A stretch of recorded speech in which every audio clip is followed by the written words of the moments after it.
Salam Kakanadada, salutations frères et sœurs, toujours un plaisir de partager avec vous la parole de la vérité, toujours un plaisir chaque semaine de pouvoir faire l'exhortation, toujours un plaisir de vous dire bonsoir, salam Kaka. Alors aujourd'hui nous allons encore partir dans le livre des Sombères, et Sombères qu'on appelle Paul de Tarse dans les Bibles classiques, Paul de Tarse, son vrai nom est Sombère. Et Sombère qui, dans son livre La Réconciliation, nous parle beaucoup de comment est-ce que les choses doivent se faire, comment est-ce que notre marche vers la sanctification doit se faire, comment est-ce que la vie spirituelle en général doit être menée.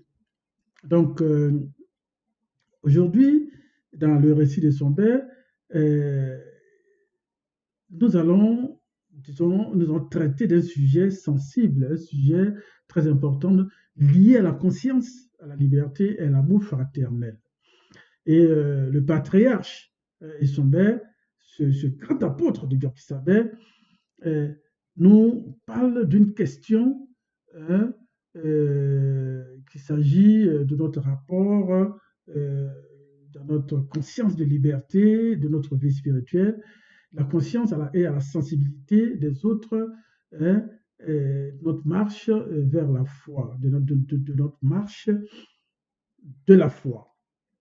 Alors, dans le livre de Sombère, aujourd'hui, nous allons parler d'un thème, comme je dis, très important, hein, donc du chapitre 19 du livre de Sombère, hein, dans toujours le livre mystérieux, très important, le livre mystérieux, hein, le code révélé de la Bible authentique, Karata Ndimsi. Nous savons aussi que la Bible, la vraie Bible, c'est Karata Balai, sans erreur ni contradiction. Donc aujourd'hui, le sujet dont nous allons parler, le titre de ce sujet, c'est la viande provenant des sacrifices offerts aux idoles. La viande provenant des sacrifices offerts des idoles.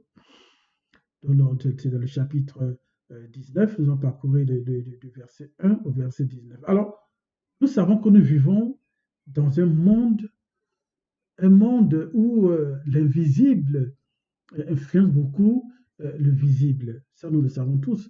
Dans nos cultures, nous voyons beaucoup que la viande qui provient d'animaux sacrifiés aux totems, aux idoles et aux démons continue de circuler. Ça, nous le savons tous. Et aujourd'hui, Sombère il met l'accent sur ce sujet-là, et les comportements des consciences, et ce qui devait se faire avec entre frères et sœurs, de comment est-ce que les choses doivent se faire, parce que même dans les marchés modernes, certains mangent sans se poser question de la viande sacrifiée et tout cela, ou beaucoup se posent la question. Donc, aujourd'hui, qu'est-ce que le verbe de l'Oba, à travers les écrits du patriarche Sombère, nous dit, hein? C'est de ça qu'il est question. Alors, le chapitre, le verset 1 nous dit, pour ce qui concerne les viandes provenant d'animaux sacrifiés aux idoles, en parenthèse totem et démons, nous savons que nous avons tous la connaissance, mais la connaissance rend orgueilleux, tandis que l'amour, selon la vérité, édifie. L'amour, selon la vérité, édifie. Alors, Sombère ici nous dit que nous avons tous la conscience spirituelle. Il ne dit pas que vous avez la conscience spirituelle, mais il dit que nous avons tous la conscience spirituelle. Aussi, nous savons que l'idolâtrie est une abomination. Nous le savons. Il commence aussi à nous avertir. Donc, il commence par un avertissement. Il dit, Pour ce qui concerne les viandes provenant d'animaux sacrifiés aux idoles, ce n'est pas parce que nous savons, nous comprenons, c'est pas parce que nous savons cela que nous allons, avec notre libre arbitre, savoir que nous avons raison de faire ceci ou de faire cela. Nous savons tous que les viandes que les gens, les uns les autres, offrent, disons, aux idoles, c'est de l'abomination. Mais aussi, et ça nous dit, la connaissance rend orgueilleux, tandis que l'amour, selon la vérité, édifie. La connaissance mal utilisée, parce que si cette connaissance est mal utilisée, cela devient une arme contre un frère, contre une sœur, contre celui qui est faible. OK? Et cette connaissance, même si nous l'avons, rend orgueilleux. Seul l'amour, selon la vérité, édifie, comme il dit, tandis que l'amour, selon la vérité, édifie. Et cela, c'est vraiment une grande interpellation. Et cela doit vraiment nous interpeller. Et c'est ce qui nous amène au sujet dans le verset 2 et qui dit, celui qui s'imagine avoir de la connaissance ne connaît pas encore comme on doit connaître.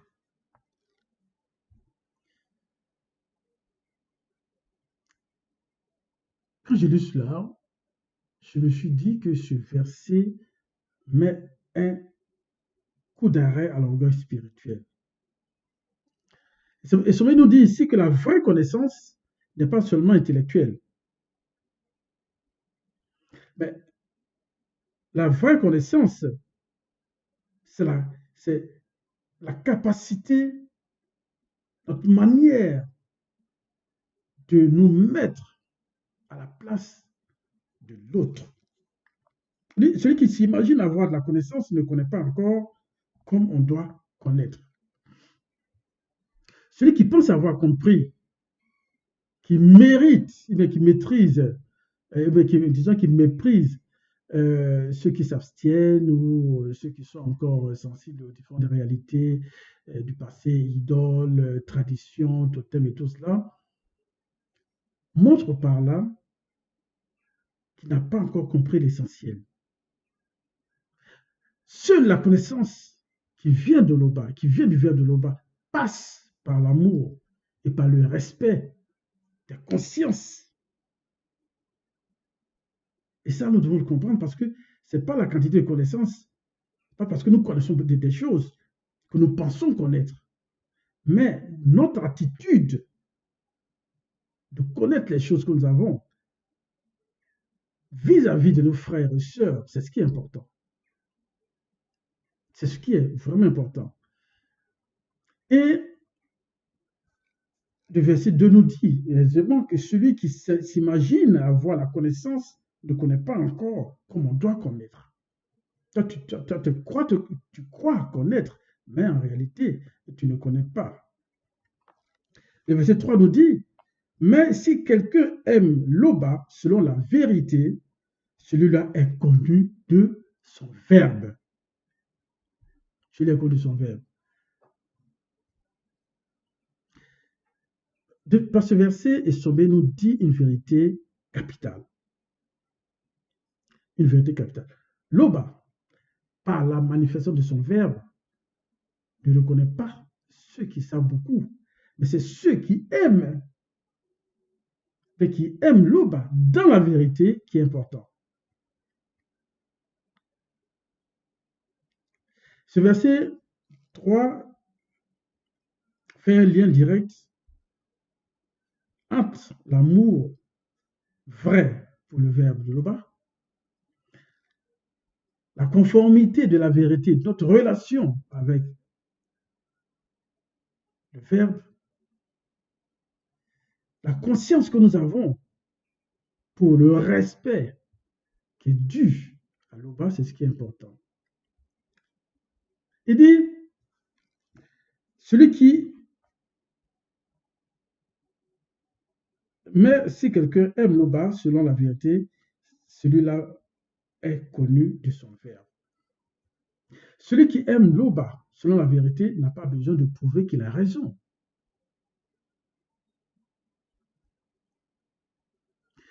Ce verset 3 et Sombet oriente toute la réflexion vers ces viandes sacrifiées.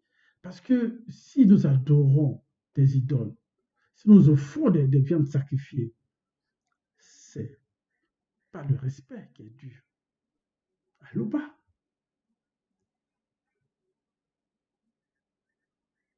Voyez, parce que notre relation doit être une relation vivante avec l'Oba. La question est donc, ai-je le droit de manger une viande sacrifiée? Est-ce que mon attitude envers ce geste-là révèle tel que j'aime l'Oba selon la vérité? Ce sont plein de choses qui Sombet met en avant pour attirer notre attention dans la conscience dans laquelle nous sommes. Le verset 4 qui dit, quant à manger ces viandes offertes aux idoles, en parenthèse, statuettes représentant différentes espèces de démons, je fais la parenthèse, le pouvons-nous? Donc je relis sans les parenthèses. Quant à manger ces viandes offertes aux idoles, le pouvons-nous? La question est posée. Nous savons que dans le visible, une idole, un statue, n'est rien du tout. Il n'y a que l'Oba, unique créateur. Et là, ce verset nous ramène, ce verset-là, nous ramène à une affirmation fondamentale de la foi. Il n'y a que l'Oba, créateur, seul véritable de tout ce qui existe. De tout ce qui existe.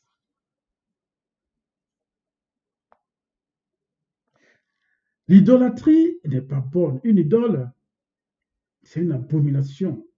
Une idole, ce n'est vraiment rien du tout dans le visible. Mais dans le visible, ça peut être une porte ouverte. Alors, et cette porte-là peut avoir une influence sur celui qui n'a pas la conscience de l'amour du verbe de l'Oba, celui qui est faible d'esprit. Alors, ainsi manger la viande consacrée aux idoles peut devenir un piège spirituel. Ça peut devenir un piège spirituel. Il faudrait que nous ayons cette conscience-là. Et ce l'Oba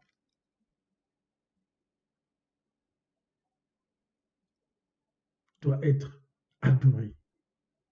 Ce n'est pas en offrant des sacrifices aux idoles, hein, qui est une abomination que nous croyons et que les choses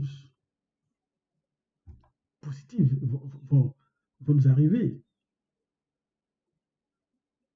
Parce que la véritable liberté n'est pas de dire je peux tout faire, mais c'est de dire je sais à qui j'appartiens. Je sais qui est le Créateur.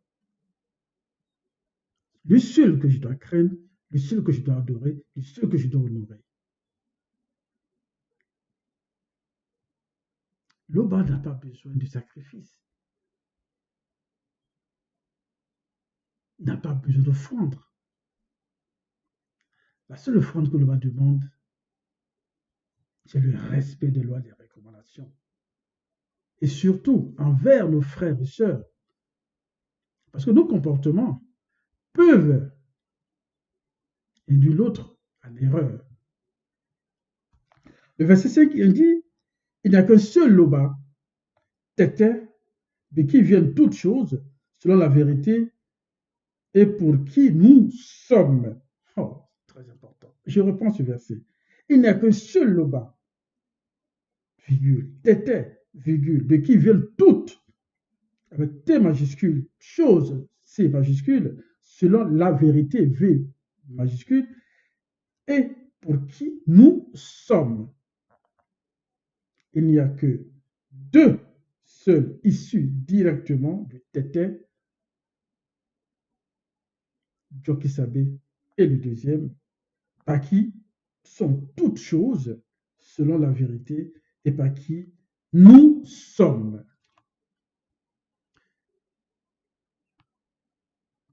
Ce verset est très important, ça nous plonge directement dans la source même de notre être, dans le cœur même du mystère divin. Un seul créateur, Loba, qui est le commencement absolu de tout. Nous l'avons vu dans Karatandimsi, le commencement absolu. Et qui manifeste toutes choses par sa seule et unique volonté, par la manifestation de son Verbe. Alors, c'est la source même de toute l'existence. L'Oba est l'origine de toute chose. Et en cela, notre existence a du sens uniquement en lui. Et de qui toute chose est venue à l'existence par la manifestation de son Verbe, comme j'ai dit. Pour dire que nous ne sommes pas venus au hasard, pas hasard. Nous ne vivons pas de nous-mêmes. Le souffle que nous avons ne vient pas de nous-mêmes.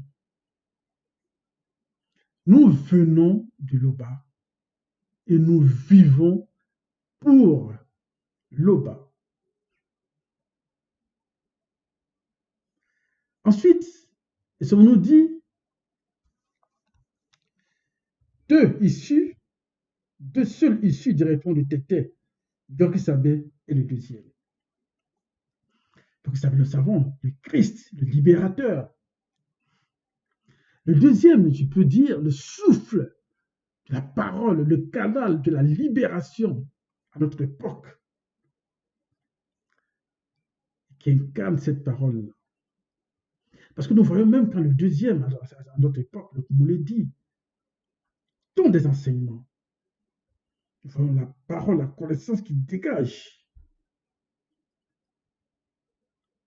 Donc, il n'y a qu'un seul créateur et tout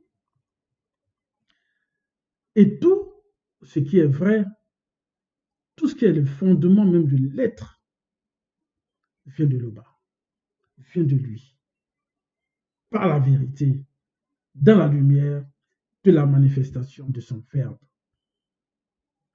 Donc, pour dire que les idoles, ce n'est rien. Les idoles ne créent rien. Les esprits trompeurs, n'engendrent rien, sont des esprits trompeurs. La seule réalité qui tienne est celle du Verbe dans la lumière du Créateur. Point final.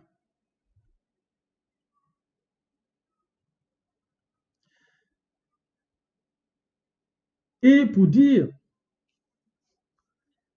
que nous savons d'où nous venons, nous savons à qui nous appartenons et pour qui est-ce que nous existons.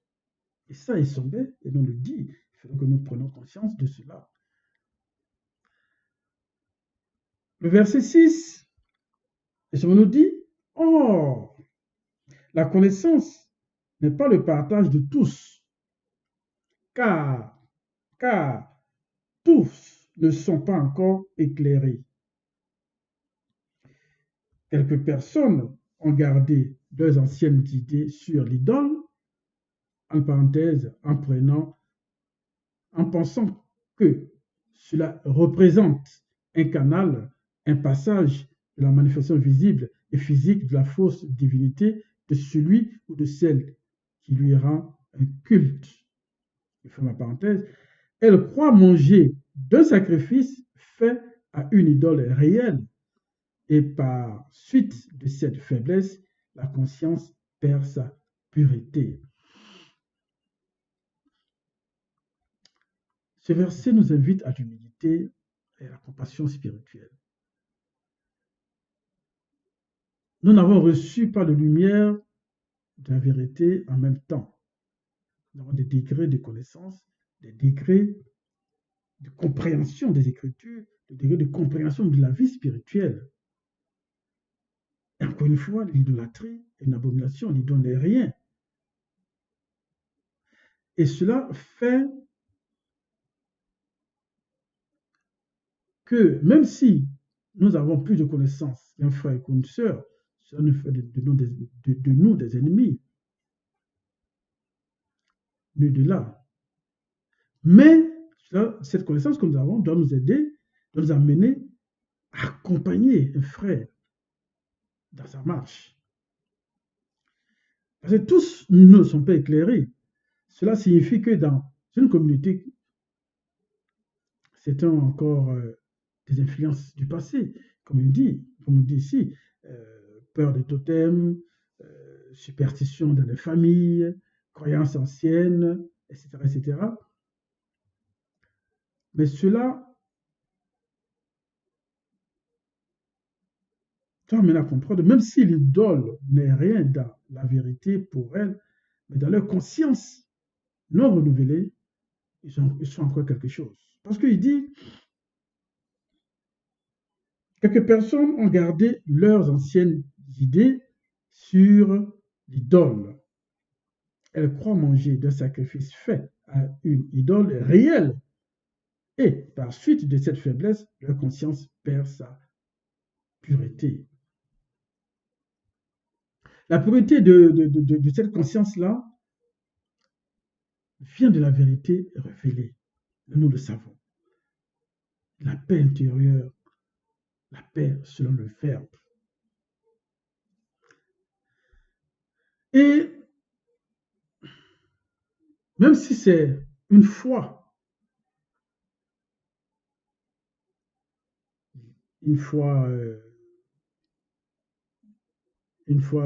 même illicite,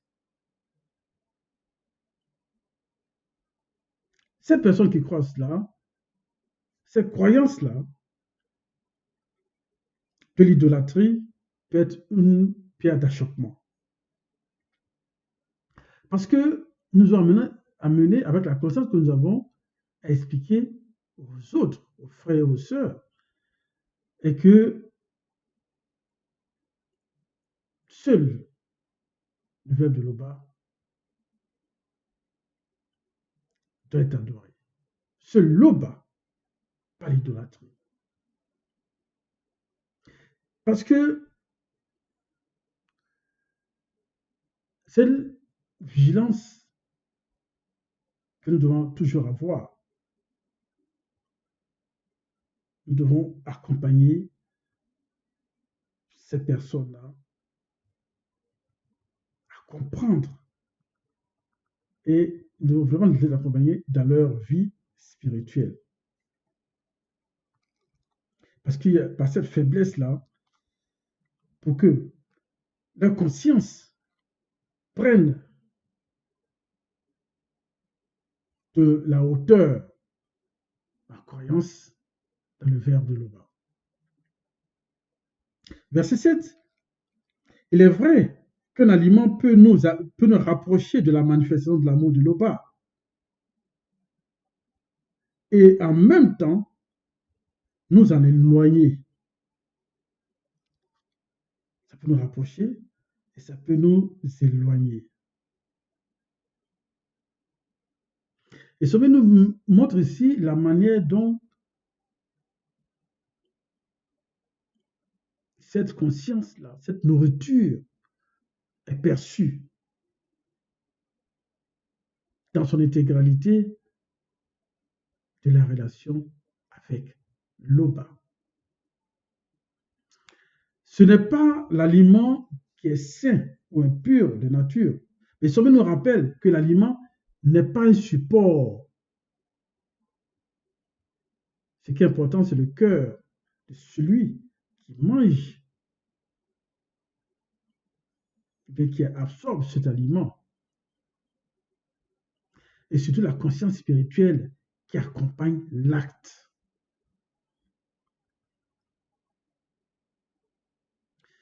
Seul l'amour de l'Oba est à la mesure doit être à la mesure de notre intérieur, hein, nous rapprocher de la manifestation de l'amour de l'Oba. C'est ce qui est important. Ça veut dire que si je mange, si ce que je mange me conduit à la gratitude, de la reconnaissance, à la liberté intérieure, en l'Oba, alors cet aliment devient un lien spirituel. Dans ma compréhension, même si cet aliment est mangé avec une conscience troublée, ou dans un contexte de cérémonie, d'idolâtrie, ou encore avec mépris pour un frère faible, alors cela m'éloigne de la manifestation de l'amour de l'Oba.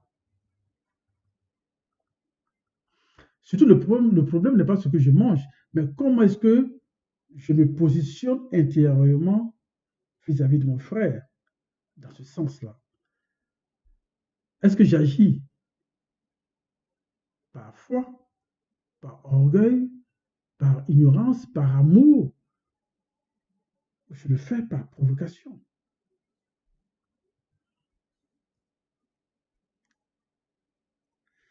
Donc, on comprend que tout ce que nous faisons, même manger, doit être éclairé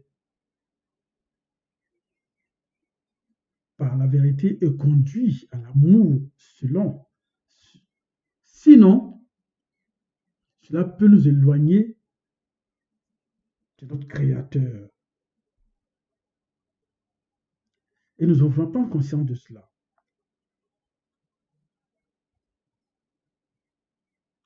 Verset 7, il est vrai qu'un aliment peut nous rapprocher de la manifestation de l'amour de l'Oba et en même temps nous éloigner. Verset 8, prenez garde toutefois que votre liberté ne devienne une pierre d'achoppement pour ceux qui pourront être faibles.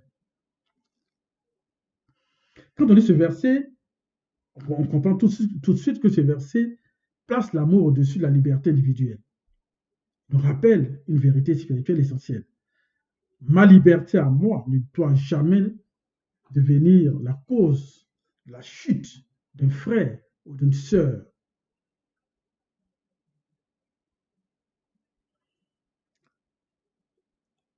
Parce que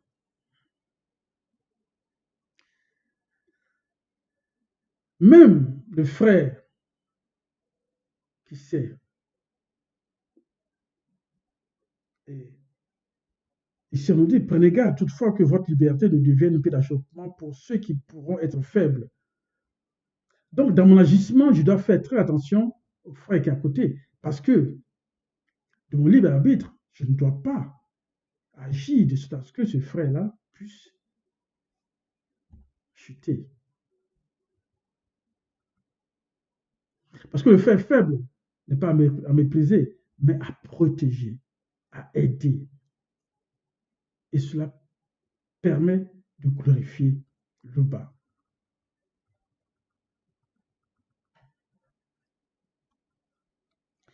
Verset 9. Car si quelqu'un te voit, toi qui es de la connaissance, assis à table dans un temple d'idole, sa conscience à lui, qui est faible, ne le portera-t-elle pas à manger des viandes sacrifiées aux idoles? Le patriarche et son père, là, nous interpelle directement à nous qui savons, à ceux qui ont reçu la connaissance, la révélation, la liberté. Il pose une question. Quel est ton comportement vis-à-vis de celui qui t'a vu manger, ou bien qui te regarde. C'est que si tu es libre, mais tu es observé. Tu sais très bien que l'idole n'est rien, l'idolâtrie est une abomination. Mais tu es venu. Il y a quelqu'un qui t'a vu.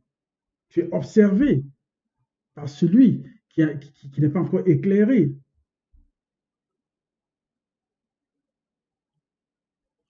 Est-ce que ce que tu fais devant lui est un modèle? Parce que lui, s'il t'a vu, tu prends pour un modèle. Est-ce que cela est bien? Parce que là, le frère faible imite ce que toi, si par exemple, il te prend pour un modèle, ce que tu fais. Il peut reproduire l'acte.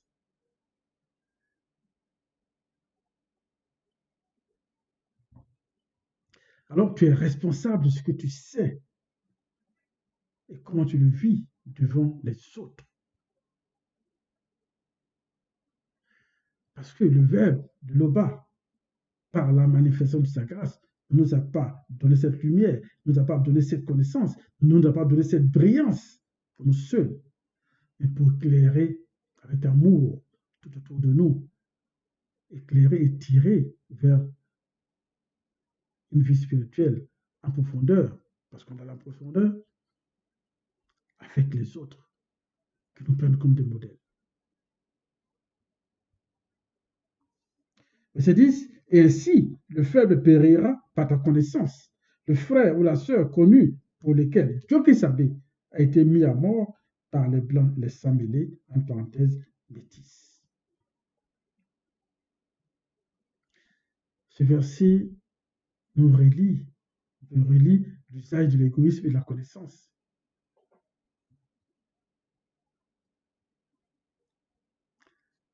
Et nous ramène dans la conscience de celui-même qui est Jokisabe, le Christ, qui a aimé jusqu'à la mort.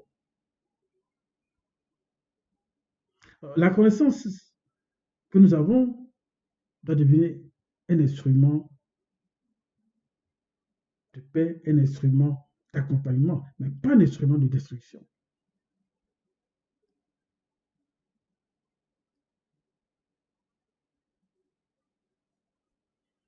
On nous dit, et surtout, l'acte de Jokisabe,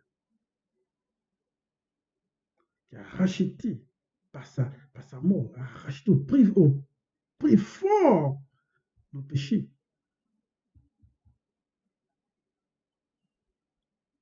Et notre comportement ne doit pas, par là aussi, faire chuter, faire rappeler cette souffrance de Jokisabe à un frère ou une sœur, avec l'acte que nous posons en mangeant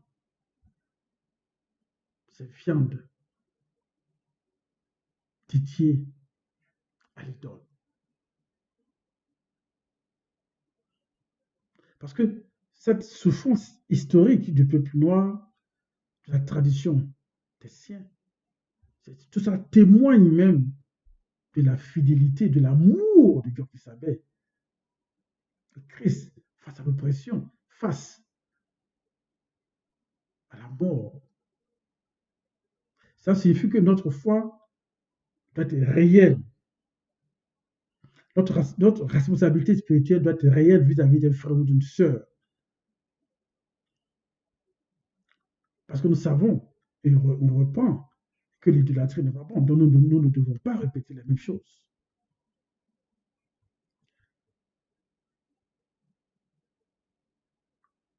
Donc, notre orgueil, la vraie nature, notre vraie maturité spirituelle doit nous entraîner à aimer nos frères et sœurs, de les aider à grandir aussi spirituellement. Et de ne pas que nous serons des pieds d'achoppement pour les uns et pour les autres. Verset 11, il dit, en péchant de la sorte contre les frères et sœurs et en blessant leur conscience faible, vous péchez contre Jokisabe et le deuxième.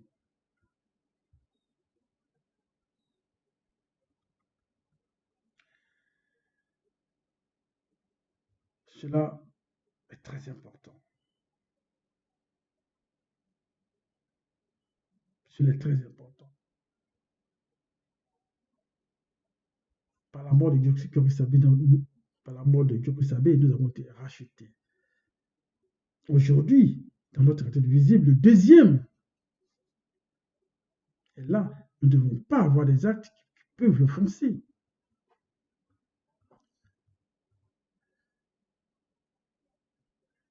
Parce que si nous le faisons,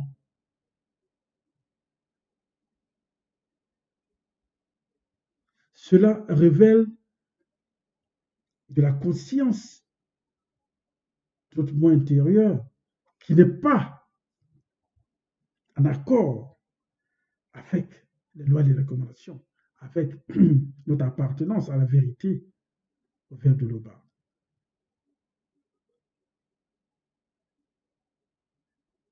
Ce n'est pas une question de viande, ce n'est pas une question de liberté, mais c'est une question de justice spirituelle, de fraternité sacrée, de responsabilité devant le verbe de l'Oba. C'est cela que Dioxychorysabé veut nous amener à comprendre. Verset 12. C'est pourquoi, si un aliment scandalise mon frère et ma sœur, je ne mangerai jamais cet aliment devant eux, afin de ne pas scandaliser mon frère ou ma sœur. Ce verset montre vraiment la source de l'amour.